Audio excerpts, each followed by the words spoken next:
In this video, I'm going to be showing you how to delete your Gmail account.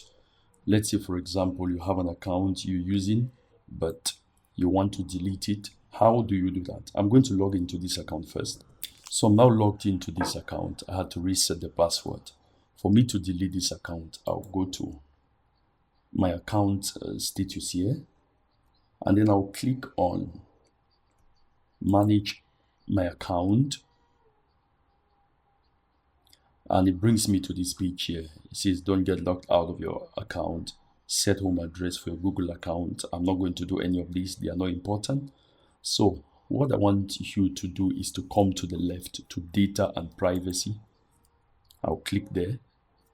And it gives me these options, things you've done and places, info you can share with friends and others. Now scroll down to the bottom. Scroll down to the bottom. And you'll find something like delete account, and this is it. Delete your Google account. I'll click on that, and it tells you to read very carefully, because when you delete, you lose your Gmail account, and you also lose a lot. Take, for example, you can download your data here. If I had any YouTube channel associated with this, it's going to show me here that I'm going to delete it. If I had any contacts, it's going to show me here. Now it's showing me that I have 2 conversations that will be deleted. So you have to check these boxes in order for you to delete this account. So I'm going to check those 2 boxes, and then I'm going to click on delete account.